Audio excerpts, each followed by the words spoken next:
Mr Speaker. Matt Ducey. Thank you, Mr Speaker. I'm rising to speak to the Environmental Protection Authority Protection of Environment Amendment Bill, the first reading. I won't be supporting this bill, Mr Speaker, but I would like to acknowledge Meka Whaitiri for it's her member's bill being selected from the ballot. I know for myself, having a bill selected recently, it's a great excitement, and you look forward for it to go through the legislative process. I must say, unlike New Zealand First, I just discussed my member's bill in my caucus, so I don't need to raise it as a question in question time. Mr Speaker, the purpose of this bill is to amend the Environmental Protection Authority Act 2011 to add an additional objective around protecting, around maintaining and enhancing New Zealand's environment.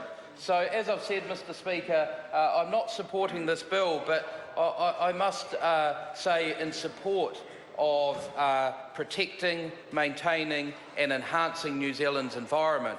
I think that objective is intrinsic to being a New Zealander, it's intrinsic to being a Kiwi, and we must, through legislation, policy and just how we work on the ground, always look to protect our environment.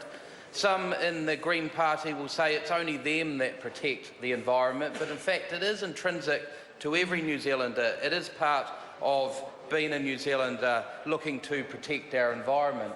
At the end of the day, our environment is something that is very valuable to us. Two reasons, Mr Speaker, and especially very relevant to my electorate in Waimakariri.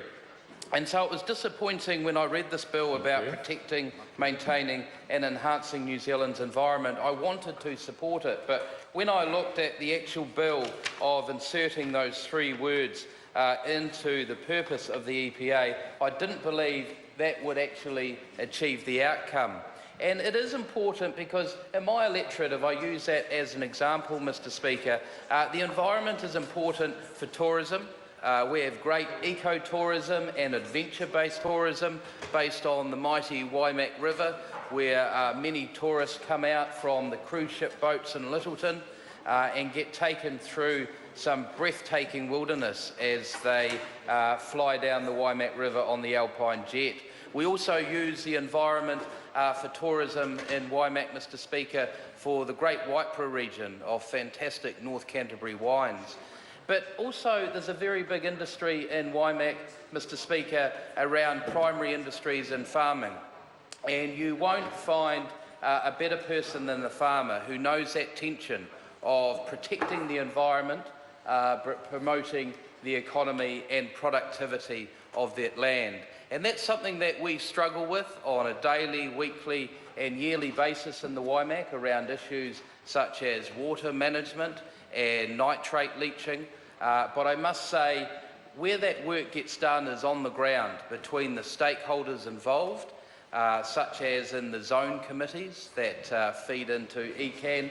It's not into the legislation such as this. So I don't believe by adding three words, protecting, maintaining and enhancing New Zealand's environment, that it will do the job that it says it does. Because, Mr Speaker, it's legislation like the Environmental Reporting Bill that this government recently discussed and passed in legislation around ensuring that we meet OECD standards around reporting about our environment, and that includes a range of domains. One specifically I'm interested in as an asthmatic around the domain of air, and we must ensure that we have clean air and work through for clean energy to support clean air and reduce the asthma rates in New Zealand, which are very high. So, Mr Speaker, in summing up, I would like to congratulate Meka Whaitiri for her bill. I believe in the aspiration of protecting, maintaining and enhancing New Zealand's environment, but I do not believe that this bill, Mr Speaker, in its current form will do what it's expected to do. So I do not support this bill. Thank you, Mr Speaker.